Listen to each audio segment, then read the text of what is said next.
I was officially erased from Canadian society, but somehow I'm still here, at least the part of me that wasn't killed off.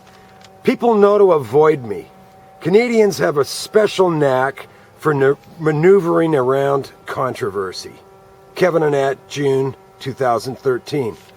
Thank you, and here we are with Mr. Annett. Annett. See, I make that mistake, and it's a bad habit I've fallen into of saying Kevin Annett, and I just want to clarify right now, it's Annett. Yeah, call me whatever you like, just don't call me a cab. And this was on the back of the paper, which is something we've just discovered. So I think that's serendipity. It is. Yeah. Or the work of the creator, because there it is. Man, Amazing. Try to get away from it, and you can't, can you? So let's go have some lunch, and we're going to have a chat, Kevin and myself. Great. Okay. Hi, Mosh. That's my little dog. So, I guess the best question to start with is, who is Kevin Annett? Gee, I wonder that myself sometimes. What's that? Who are you? Who am I?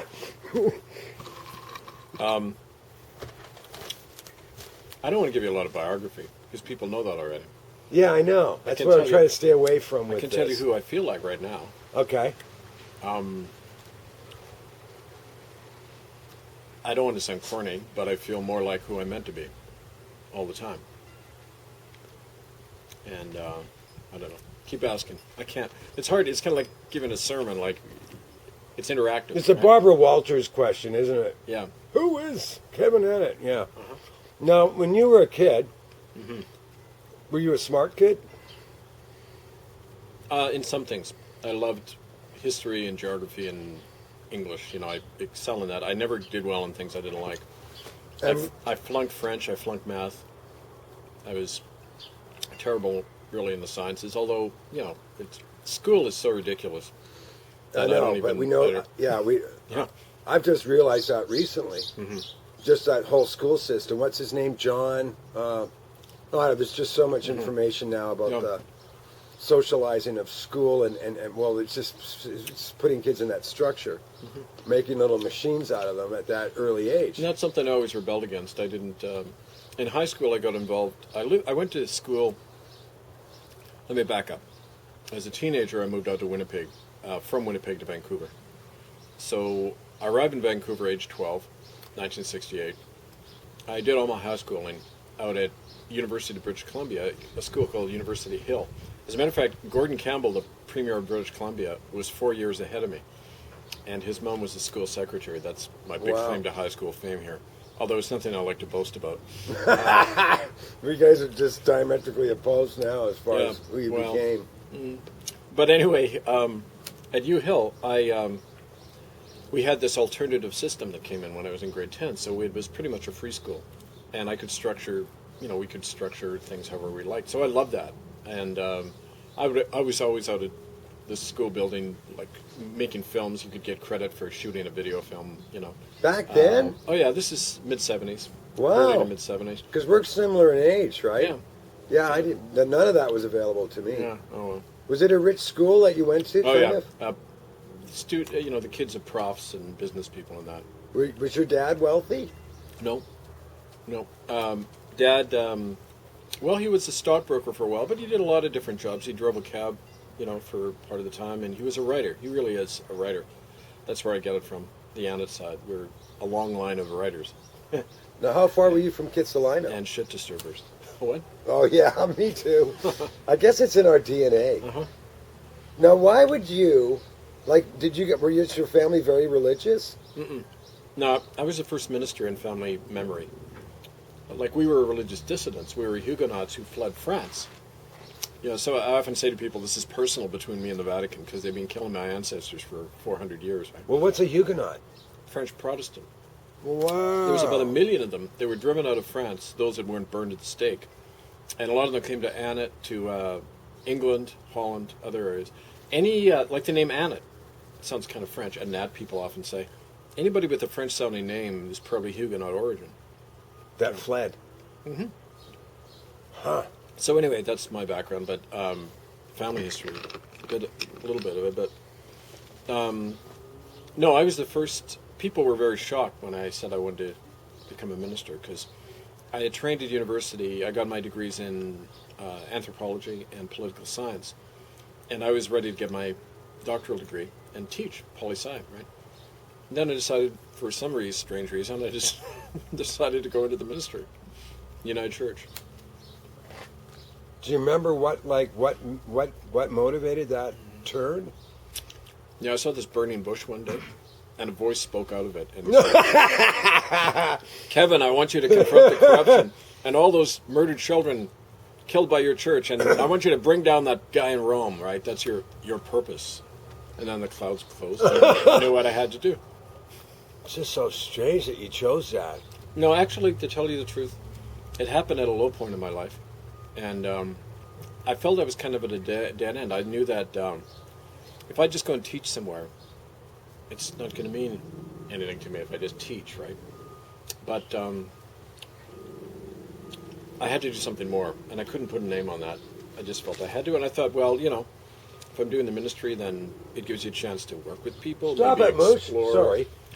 Yeah, we got an intruder here who happens Come to here, live in the Moose. You house. don't have to do that. Sorry about that, Kevin. Hi, Deb. Moose is being his guard dog self. So, anyway, I got a sense that I had to do something more than just teach. That there was something inside. You might call it spiritual, but I don't know. I was searching. I didn't have a final answer. I had to do more than just be an academic. I also wanted to carry on and do what I wanted to do since I was a teenager and change the world fundamentally so that the people who are running things, who are by and large psychopathic murderers, don't have to be in charge anymore, and that the people themselves can. But did you think you could do that through the church in those days? I thought I might try because I tried the hard political grid. I was very involved all during my 20s in left-wing politics. I know. I read that where you went down to Hamilton. East Hastings to Hamilton. I ended up in Hamilton. I was a member of a group called the International Socialists. It was kind of a left-wing Trotskyist group, whatever word you want to use. I went to work in the Hamilton steel industry in the mid-'70s because we wanted to have a revolution, and we figured that Hamilton steelworkers were the ones who were going to cause it. So I did that for about 4 years. Was that in the summers? Every day of my life for 4 years. Really? Yeah, I was working, kind of as someone trying to overthrow the state. So this is directly. after high school, before university? Yeah, I didn't go to university for 5 years after high school. I thought it was bullshit, and I didn't want to. I saw no purpose in having a career. I thought the most important thing is to get out there and make the revolution, to work with people, overthrow oppression, and just do it directly. And I didn't need a university degree to do that, right? So. Was your dad like that, do you think? No, at the time, Dad was pretty conservative. He's a lot more radical now. But he was trying to fit into the box, kind of, and just raise his family. Fairly ordinary Canadian, and my family were all like that, fairly conservative. Yeah. And didn't know anything about genocide in their own country. I mean, just your standard, quote, white Canadian, right? So they thought I was weird, and they thought I was even weirder when I decided to go through the ministry. So. Wow. Yeah, I had to ask you that. And I was wondering about Jesus, the whole notion of Jesus, because I'm, if I'm totally honest with myself, I want to believe in Jesus. I do notice when I pray to Jesus, it's like, for me, this is me. I don't know how it works. I just know it works. But the whole organized religion and stuff really repulses me. So I'm curious what your relationship was with Jesus back then. Did you have any profound experience prior to going to? No. No. I think that's a personal issue that people have to describe in their own way, because the idea that an organization, no matter what you call it, church or anything, can bring in the truth and provide the truth for everybody in the same way is nonsense. Yeah. It's a corporate idea, it's an imperial idea, and that's why what you call the church, and we're talking the Roman Catholic Church because that's the one that all the other ones evolved out of, okay? Well, the Greek Church, then Catholic, yeah. I mean, they all came from the original thing Right. in Rome, and their whole idea is that God has to be mediated, or don't even call it God, but the truth and ultimacy, morality has got to be mediated through somebody to your average human being. People can't figure it out for themselves. That's what they keep telling you. You need these people to interpret the truth for you. which I've never believed, and I think that whole notion goes against everything Jesus was teaching. Yes, man. He said the kingdom of heaven is within you. Okay? He didn't say it's in the church. He didn't say it's in a communion wafer. He didn't say it's in the Pope in Rome. As a matter of fact, he never mentioned church or popes or Trinity or any of that nonsense. Right. Okay. So he said, you do it yourself and with each other. And when he was talking about the kingdom of heaven, which he was always going on about, he was only in the Gospel of John do you ever see him mention, I am the way, the truth, and the life. Gospel of John is always talking about, I am the Son of God. All the other Gospels, he never says that. He says he's going on about this kingdom of heaven, right? And he's talking about a new society. He's saying how we all work together on the basis of equality. We're all one. We're all equal. We all work it out and help each other. You love each other and you do what's right. I mean, that's all he's trying to do in the world. And yet this whole religion is built on it. And the line I like the best is in Monty Python. They had a character called Vice Pope Eric. And with Michael Palin dressed up like a bishop, but he was like a gangster, right? Yeah. He was smoking a cigarette. He said, listen, boys. He got all his cardinals and bishops together. Listen, boys. If we're going to worship a poor, humble man, we're going to need a rich, wealthy institution to do it with. Which I think it sums it up brilliantly, because that's the whole thing.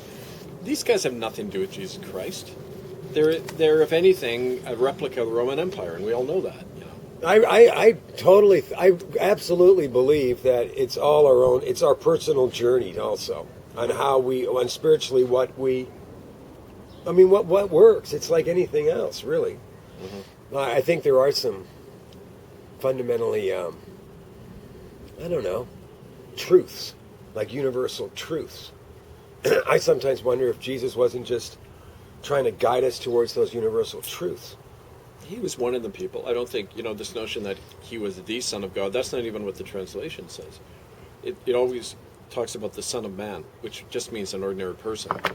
In other words, it's like he was somebody who was telling it like it is, and more than that, though, he was naming what the real problem was. The thing that got him killed was the thing that got him almost lynched the first time he opened his mouth. Same thing. Look at the two passages. The first time, and they're both in the Gospel of Luke.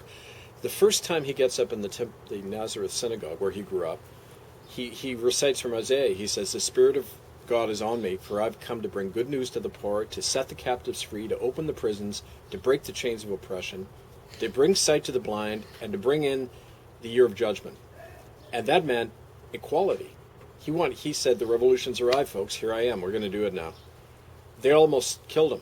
The account says they dragged him off to a hill to throw him off the cliff, but he walked through the crowd. I mean, that's in his hometown. They almost kill him when he opens his mouth.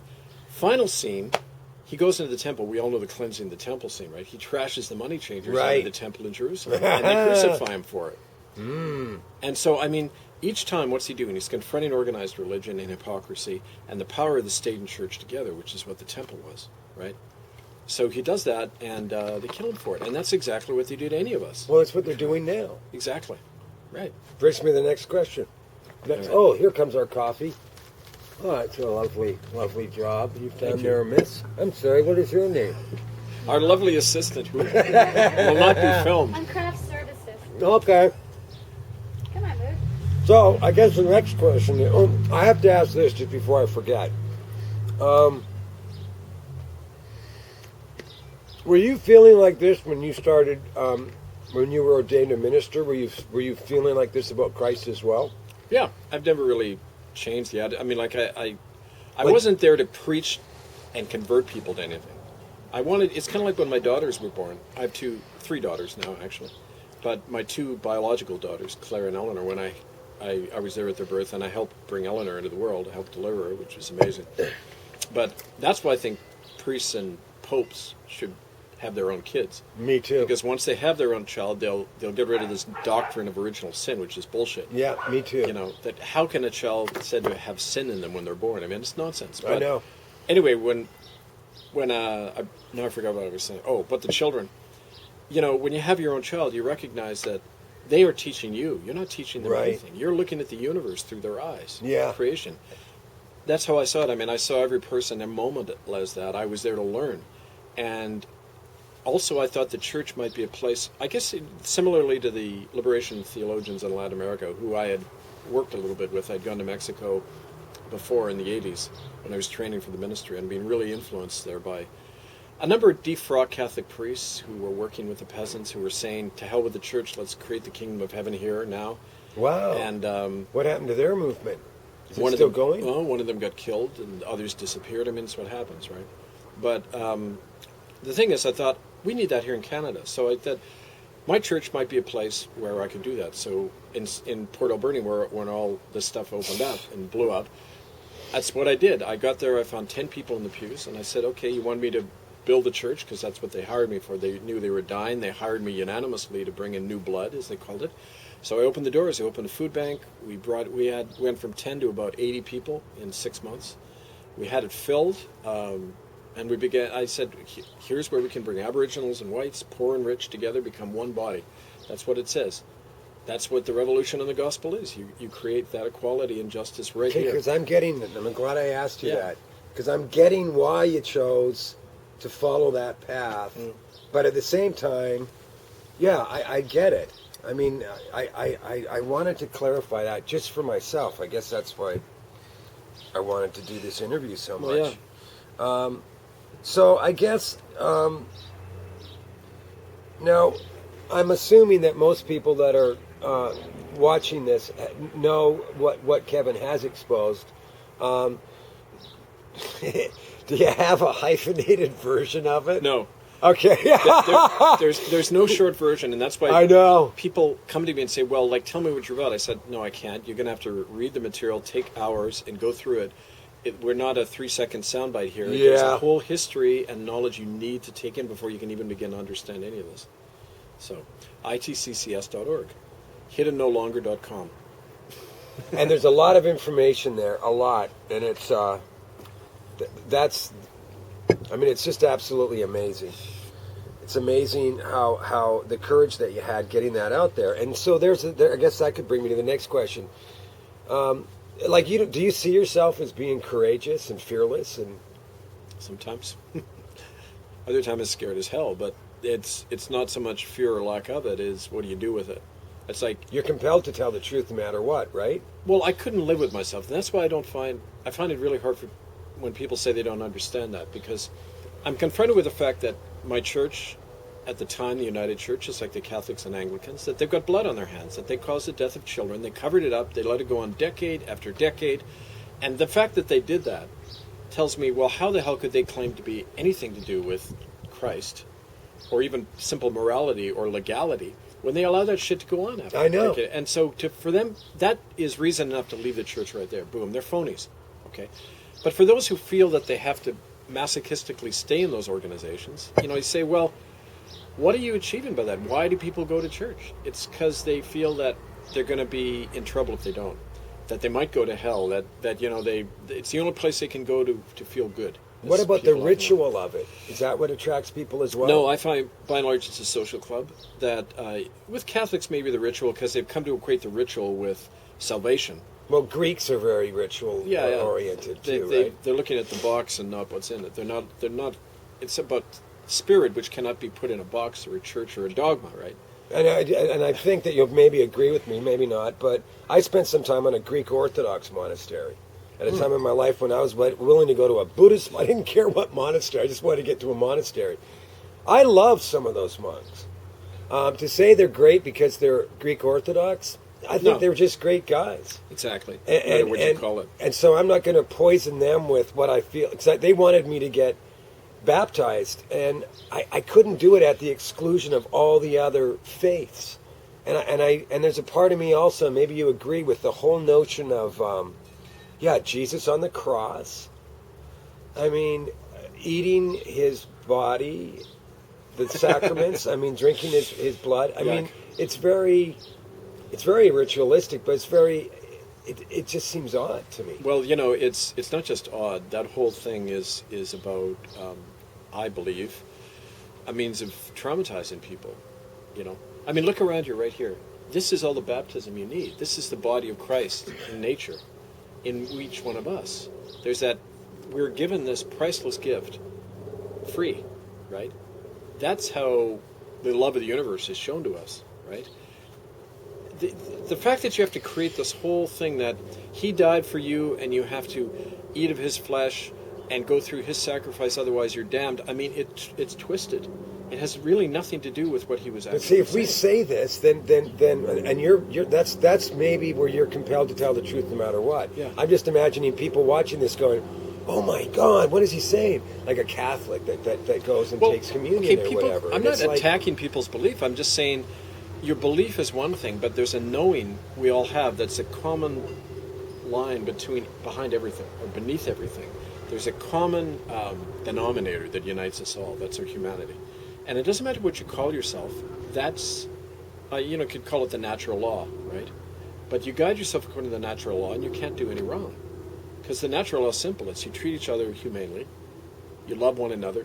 Well, Jesus summed it up. You love God and love your neighbor as yourself. That's it. That's the law. You don't need 163 or however many commandments of what to do or not to do. So, I mean, this is all what you hear in a sermon any day. I'm not saying anything original, but what you do has to be original every moment, because the clergy talk about this, but when the crunch comes, they never act on it because they're controlled. I saw that. Okay, I found out my church had murdered children. I tried to get them to do the right thing, and they told me to shut up, because at that point they weren't getting sued. When they started getting sued, they started issuing apologies. Eventually. How did they get sued? Did you bring about the lawsuit? Yeah, I was involved in the first lawsuit.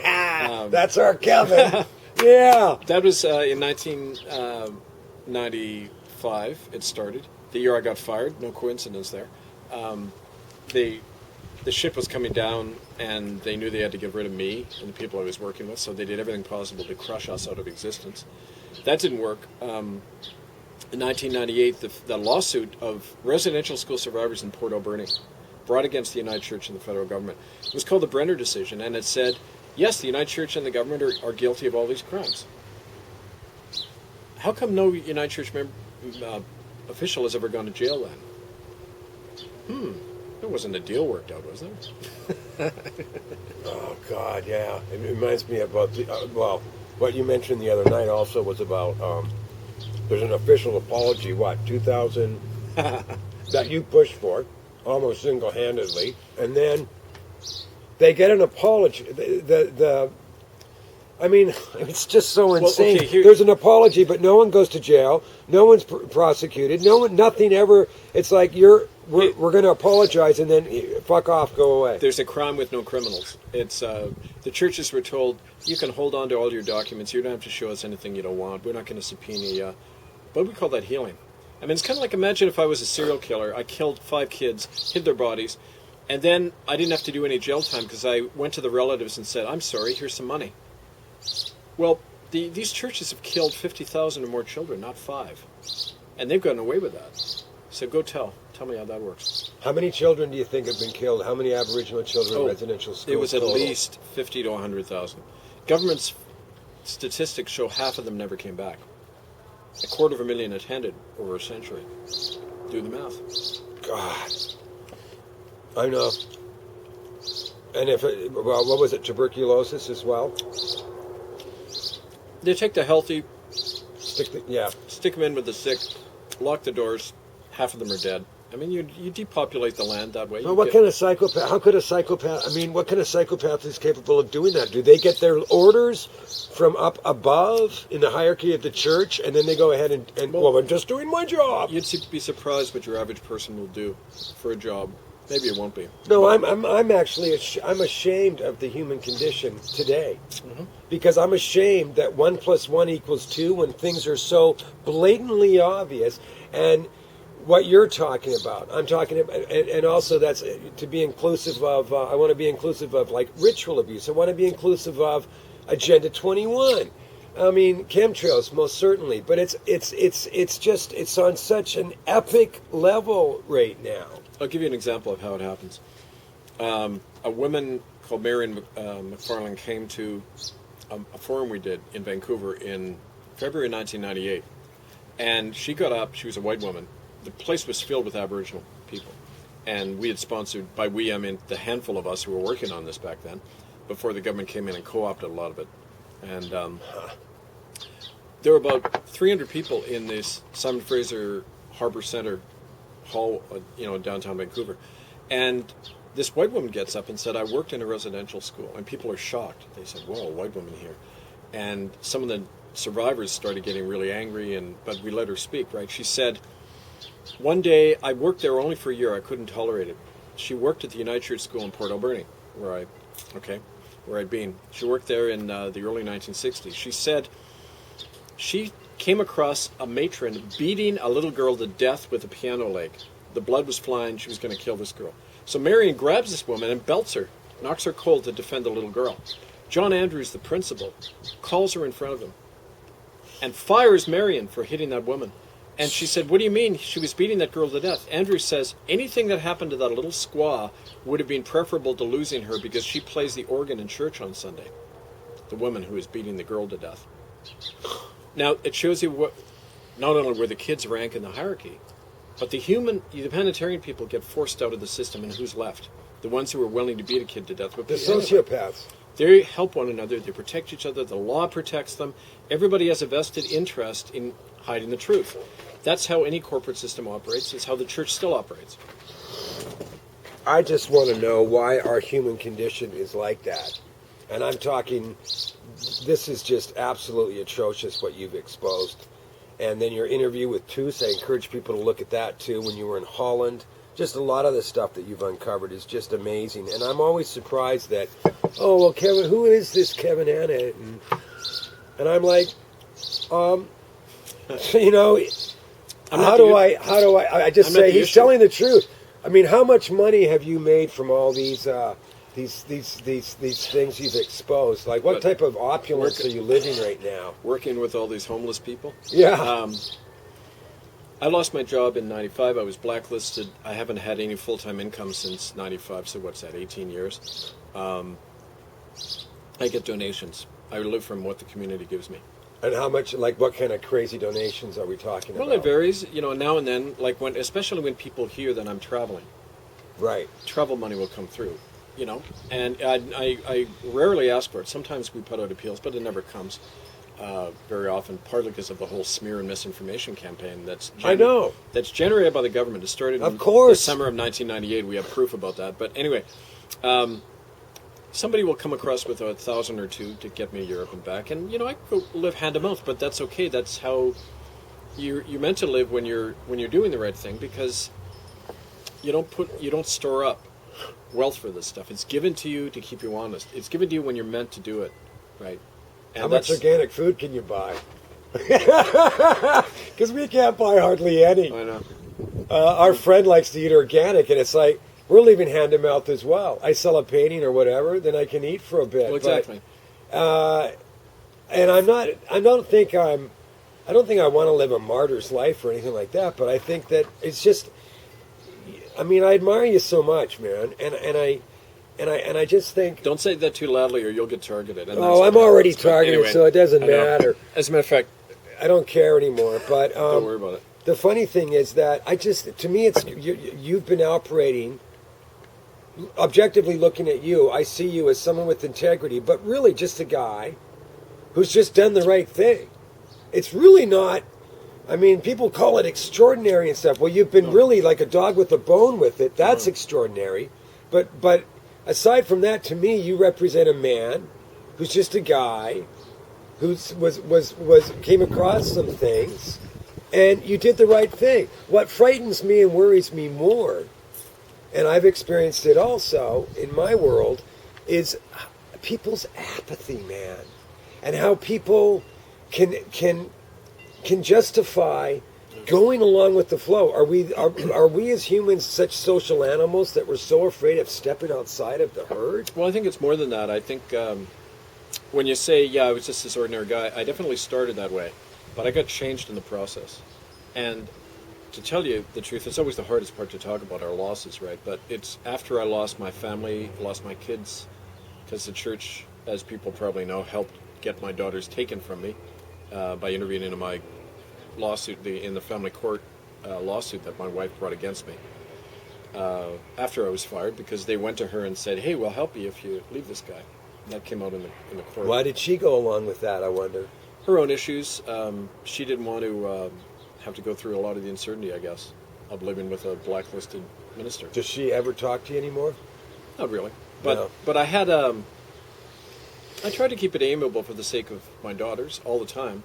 But the point is that when that all happened, and I lost everything, and in here, not just materially, Yeah, which I didn't know, really I matter, know. but I went to the healing circles, and the people could see that I had suffered something, that I was understanding them on that heart level, not up here. I wasn't the helper coming in to fix anything, right?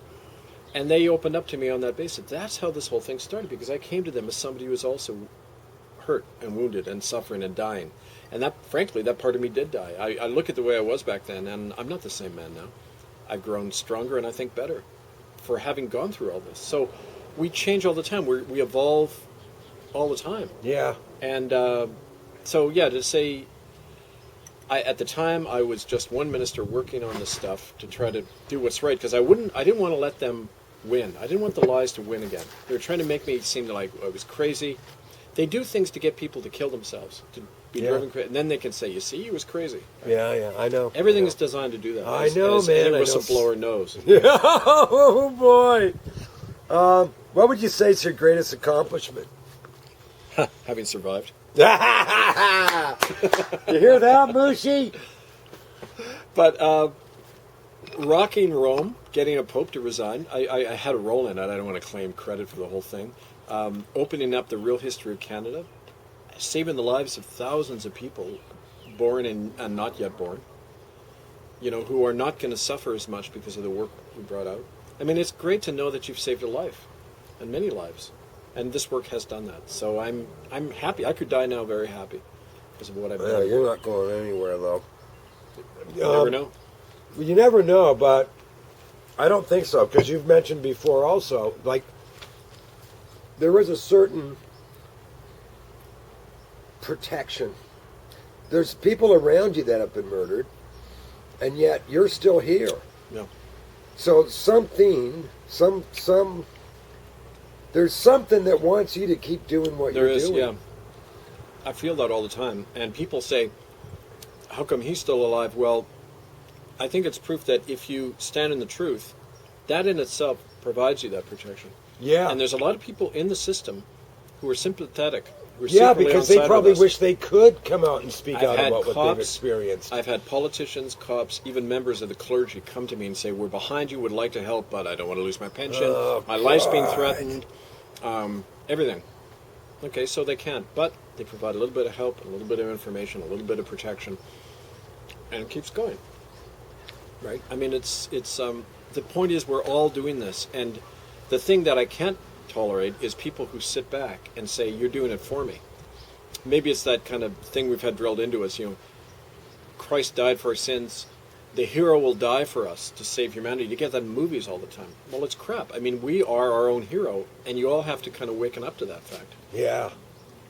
That's well said. Yep. I don't know how well I've done there, but I've tried. What do you think you want most people to know about you? If you could sort of, I don't know. I guess that's a tough one, isn't it? No, I don't want them to know a lot of the details, although it helps. What I want them to know is to look at my life as an example of how one person can make a difference if they're standing on the truth and if they're consistent. And I don't mean 5 or 10 times. I mean you devote your life to something once you find your real purpose. Because I found my purpose in life. And a person who's on their purpose and doesn't give up is almost invincible. They have to kill them because they can't be stopped. We see that all over the world. One person pushing caused Harper to issue an apology over something they didn't want to talk about. Okay? That's just one example here in Canada of what I've done. But other people achieve much more by saying, look, I don't care if the military and the CIA and every corporation on the planet are against what we're doing. They don't have any power. Their power rests on our fear and on the illusion that they have power. Oh, yeah, that's good. And our cooperation with their system out of fear. Yeah, I Paying get their it. taxes. Fear is the greatest way to move us around. It's the only way to control us. Yeah. So once you overcome your fear of death, which I did, I don't care what they do to me. They're pathetic. They're powerless in the face of our truth and what we know is coming down, which is their system is collapsing at every level. And the question now is, what are we going to replace it with? Okay, here we come now. Ready? We're moving on to we're moving in. we're moving along here. Here we go. This is the big question now is, what does the future hold for us when we're living in what I view anyway? I don't know how you feel about this, but it's almost like the powers, I even hate using that word, and I never use the word elite referring to these people. The trailer park inbred scum is probably maybe closer. Dr. Evil and his gang. Anyway, they seem to be bringing in an artificial world where everything's artificial. Our food's now artificial. Our chemtrails, our water, everything's being contaminated. Transhumanism is huge. I'm quite sure cloning's been perfected, or certainly more than a dolly sheep. So with this artificial world, geez, where does a guy like you fit in? Well, I think like a guy like you or me or anybody doesn't have a future in that kind of world. That they're designing, I agree with you, they're designing a world that is not based on nature or justice or anything, but machine efficiency. It's the ultimate corporate structure. You have the corporation develop the Vatican. They were the world's first corporation in Rome. And now that's spread all over the planet as a social system. And now it's becoming biological too. Because in a corporate system, there's only one rule: efficiency. Not humanity, not any human priority. And it's almost like in those sci-fi films about the Borg, you know, how they, in Star Trek, the Borg or the cybernetic organisms that turn everything into a component of their one machine. That's exactly what's happening. Look at the kids on the sky. I know, on the man. bus becoming a component. Their mind is wired into a machine now that they can't live without. And we got to take all those machines and turn them off, smash them. And okay, sure, we're relying on a machine right now. On the internet, you're going to read this, but it doesn't matter. Any of what you view right now, if you're not willing to detach and reestablish who we are, and that means rooted in the earth and rooted in here. Well, if they shut down electricity, and I mean, we've been lied to about everything. Yeah. Sonia often says that from the Truther Girls, that it's complete. It's the reverse of what we've. That's why our minds are our biggest deceivers at times. The mind can be controlled and deceived, but the heart can't. Right. And that's why we emerge the mind. I often visualize it like there's a mind within our heart, right? A consciousness there, and you kind of and visualize the heart surrounding the mind and saying, what does it tell you to think? What is it? Not what the external stimuli and your teaching and indoctrination and the media teach you, but rather what does this teach you? And what is the intelligence that comes out of that? That's beautiful. That's my guide, and that's what I rely on, because they use all sorts of methods to stop us and confuse us. Well, I guess I sometimes feel things on a cellular level, and my children and what happened, and me falling down the rabbit hole and finding out about ritual abuse and all these horrors, and then understanding something,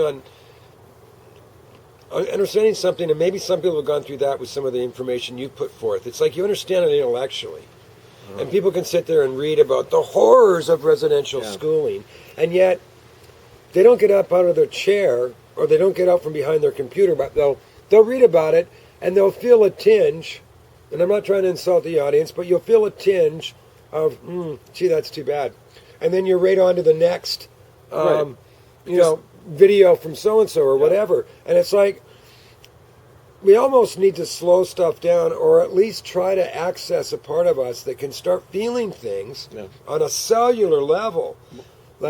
Well, you got to sit with somebody who's been through one of these tortures and hear from themselves and see in their eyes and try to imagine with them what they went through. That's the way to get it, not by reading facts. I mean, just in terms of that crime, that's a better way to do. But then you also have to ask yourself, what is it in me that's resisting like that? What is stopping me from having empathy? And we have to realize after a while that every one of us at a very young age had empathy driven out of us. Yeah, right on. The school system, everything, it's right? It's designed to drive out empathy, and it does that by numbing us to our own pain.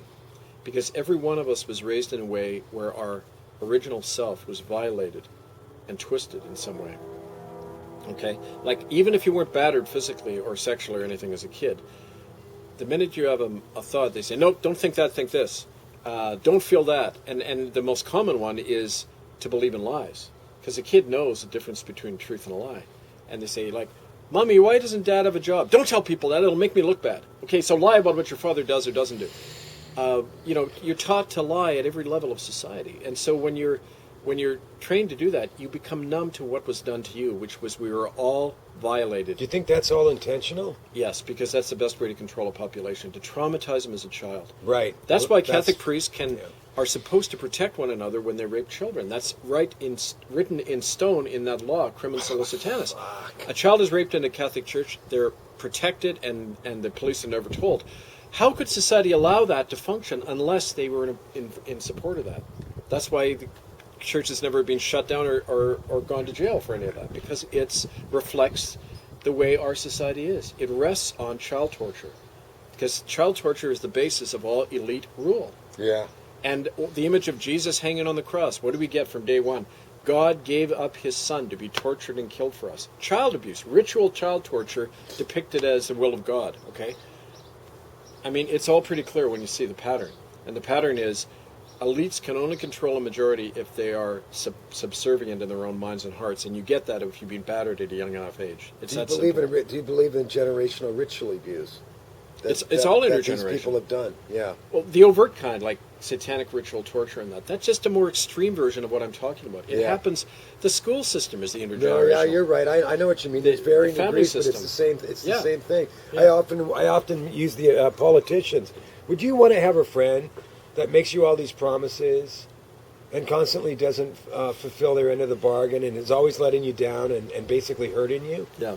Well, you wouldn't accept that in a friend, but we're all conditioned to believe. Oh, politicians lie. Of course, Harper said that. Why do people turn the other way when an injustice is done? And the automatic response is, I can't do anything about it. That is the voice of the battered child speaking. It's not a voice of a rational, normal person speaking. When you say, I can't do anything to fight City Hall, that's the 2-year-old who's just being hit or told what to do speaking, right? We have to overcome that on ourselves before you can't fight injustice in society unless you face that in yourself. It's impossible. So how are we going to shut down the artificial world? By that, from the grassroots. Truth? Well, from the grassroots, but active reclaiming of it. And this is the thing I learned from the Mohawks, who continually talk about reclaiming the land. It's reclaiming ourselves and our own minds, not paying the taxes, not being involved with their whole stupid system, taking your money out of the banks, putting it locally, taking back control of the earth. But you can't do that without controlling yourself first, and that's the hard part. How do we control ourselves? Know yourself. Know what's being done to you. And go through a discipline every day where you remember what is real. What is real, not what's being given to you. The imagery, the way we're expected to live vicariously through other people. Movie stars. Justin Bieber. Brad Pitt, who you know. Yeah, it's been an eye-opener for me to see what an absolute huge programming tool. Yeah. Film, television, Yeah. all of it, and it's only been revved up in the last 10 years. Yeah. It's really disgusting. And when I even kids with video games, and they're all, I want to be a transhuman. I want to have an arm that's got like an AK-47 attached to it, and I can jump off the 20th floor. Well, again, that's a more obvious example, like extreme, but at a more basic level, we're all expected to identify with some authority or person outside ourselves as our real identity. We can't see the hero inside. No, we cannot see the God within us. And I don't mean we're all God, because I don't believe in that New Age philosophy, but there is magnificence within us which comes out at the worst times, and I've encountered that. I mean, it's what's changed me. And you're not afraid of dying. Well, maybe a lot of people shouldn't be afraid of dying. Where do we go when we die anyway? I don't think most of us are living yet. So how can we even talk about dying? We haven't. We're all we all possess dead souls that haven't woken up yet. Oh God, it's so sad, really. I know, but we can wake up. That's the point. And then we know real life, and you realize death and life are an illusion. They're just ways of controlling us. Those notions, So why do we have this body, and why are we even here? I mean, that's a pretty big question. For joy, I mean, it's a fun ride. Life is an amazing, beautiful. That's true. Well, ride. you got the big roller coaster. Well, joy or sorrow, it's still beautiful. You can see, like, in that film Thin Red Line. I don't know if you saw Terrence Malick film. He said, some people see the bird die and they just see suffering. others can see past it to the glory. And I think of that all the time. When my friends have been killed and died, I see past that to the glory of who they still are and how they're still holding witness to what they died for and everything. And once you found that glory, it can't be taken from you. It's what Jesus called the kingdom of heaven. It also opens you up to allow yourself to feel sadness. Real sadness. Sometimes we need to. Living in this world that we live in. There's nothing, I don't think, mentally ill. Big pharma can't convince me to take a pill if I feel sad. The great grief and the great joy, it's something that you're not allowed to feel. You just operate on this thin little kind of... Sure, you're considered manic depressive or bipolar. Which brings you into psychiatry and that phoniness, but anyway. The whole big pharma industry, yeah. Well, I sure appreciate you coming to have a chat with me, and I hope I've... We'll do it again. I loved it, man. We'll have a whole series. Different themes. What are we going to call it? My lunch with Kevin instead of my dinner with Andre. I'm just going to read you this one little passage which I love. The real victory happens as a mystery, when we become the truth that we have revealed at the apparent cost of everything. From trotting that empty road, we finally become the path by which our remnant people endure. And that was you in June this year. Yeah. Beautiful, man. Thanks a lot, brother. Thank you. Thanks. Hey, crew!